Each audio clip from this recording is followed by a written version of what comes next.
আসসালামু আলাইকুম। কেমন আছেন সবাই? আশা করি সবাই ভালো আছেন। আলহামদুলিল্লাহ আমরা সবাই ভালো আছি। আজকে আমাদের এখানে আজকে রান্না করছি হালিম।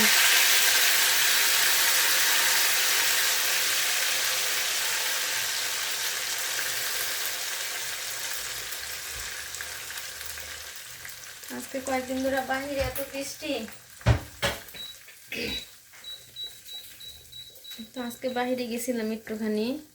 বাইরে বলতে ডালিমের জন্য একটা মোবাইল কিনা লাগতো, মোবাইলটা ভাঙা ফেলাইছে, তো একটা মোবাইল আনতে গেছিলাম। তারপরে তো হালিমটা বসাইলাম।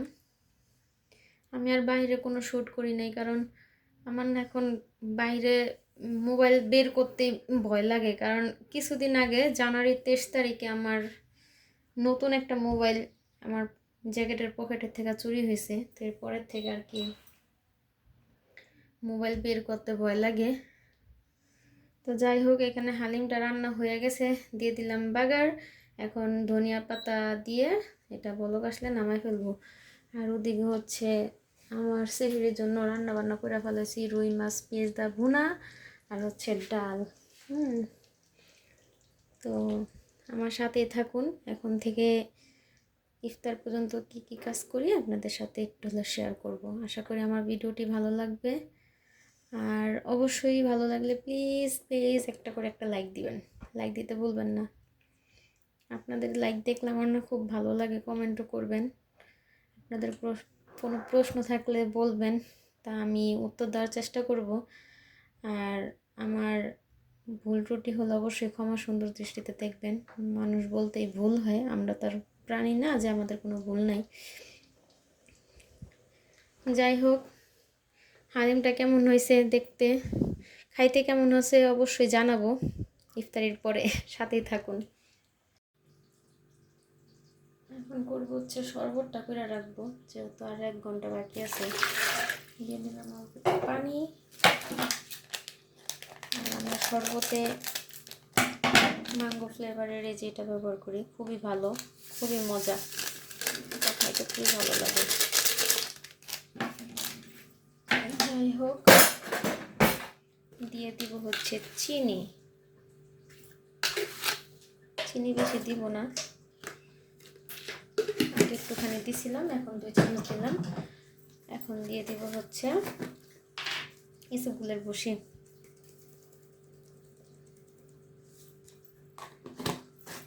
ব্যাস,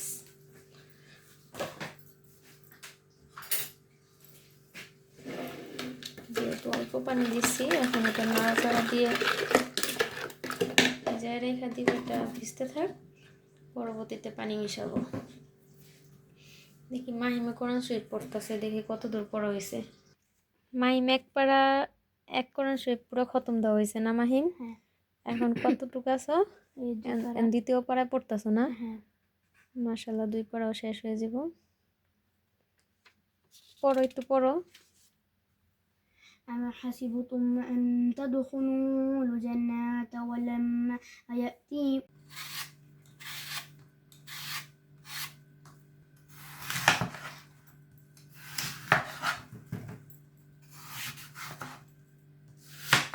আচ্ছা, মানসানা কাটার পরে কালো হয়ে যায়, এই জন্য একটু লবণ পানিতে মানসানাটা মানে আপেলটা দিয়ে দিলে আর কালা পানি মানে মানসানাটা কালো হবে না। হ্যাঁ, আপেলটা কালো হবে না। এটা চাইলে আপনারা করতে পারেন, আমি এটা সবসময় করি। আপেল কালো হয়ে গেলে ওটা খাইতে আর কি রুচিতে আসে না।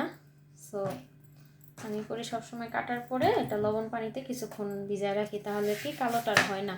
তারপর খাওয়ার আগে মানে তো 5 মিনিট ভিজায় রাখার পরে আমরা ধুয়ে নিলে বাস এটা কালো ভাবটা চলে যায়। এখন সব ফলগুলো কাইটা নিব, যেহেতু সময় আস্তে আস্তে একা হাতে কাজ করতে হয়, তো নিজে নিজে সব কাজ একা একাই করি। তোর বাবা গেছে মাহিমে তো কোরআন শরীফ করতেছে, মাহিয়া আর মালিহাকে নিয়ে গেছে দোকানে। ওই দোকানে যে লোক কাজ করে ওনাকে নামাজের সময় দিতে। তো ভাবলাম যে হালিম তো আজকে রান্না হয়েই গেছে, এখন জাস্ট ধনে পাতা দিব, একটু আদা কুচি দিব, এই তো। ফলগুলো কাইটা রাখি। ভাজা পোড়ার মধ্যে দেখি কিছু যদি করতে, মাহিমে যদি খাইতে চায় তাহলে ভাজা পোড়া কিছু হয়তো করতে পারি।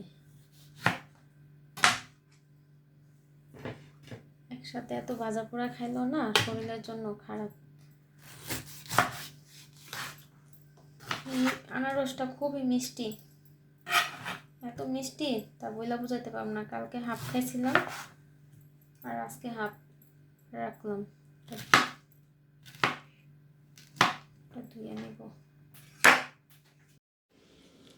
এই তো এখানে ভাত বসাই দিছি সেহরির জন্য এবং সন্ধ্যা রাতের জন্য। এখানে হালিম হয়ে গেছে, বাটি রেডি করে রাখছি বাড়বো। আর এখানে হচ্ছে যে 4 রকমের ফল, 4 রকমেরই তো, হ্যাঁ 4 রকমের ফল, খেজুর। আর হালিমের জন্য হচ্ছে পেঁয়াজ বেরেস্তা, ধনিয়া পাতা, শসা কুচি, পেঁয়াজ কুচি আর কাঁচামরিচ কুচি কাটবো, আর হচ্ছে আদা কুচি করে রাখবো। আর এটা হচ্ছে আমাদের দোকানে যে কাজ করে ওনার জন্য হালিম দিব, এটা ফল দিলাম। এই তো আজকে আমাদের সিম্পল খাবার দাবার ইফতারিতে। তো দেখতে থাকুন। তুমি রোজা রাখছো? রোজা রাখো নাই? কয়টা রোজা রাখছো? একটা? বলি বাবা রে, তুমি একদিনে 3টা রোজা করছো? একদিনে 3টা। জানো আস্তে আস্তে তোমার মাহিম বস বেচারার উপর একটু প্রেশার পড়া যাইতাছে গা কোরআন শরীফটা নিয়া। তার তো যে ডিপার্টমেন্ট আছে, হ, আম্মুর কাজে অনেক হেল্প করে। আর একটু সমস্যা নাই, দাও। আর কয় মিনিট বাকি আছে মাহিম ইফতারের? জানো না? মাহিয়ার রোজা, মাহিয়ার 8 রোজা হয়ে গেল। আজকে 9 রোজা না? তাহলে মাহিয়ার রয়েছে 8 রোজা। ও আজকে 9 রোজা না? 9 রোজা। যত তারিখ তত রোজা। হালিম আর হচ্ছে এটাকে কি বলে, পান। কেমন হয়েছে? মজা। আসলে না মিশা কথা। কেমন হয়েছে?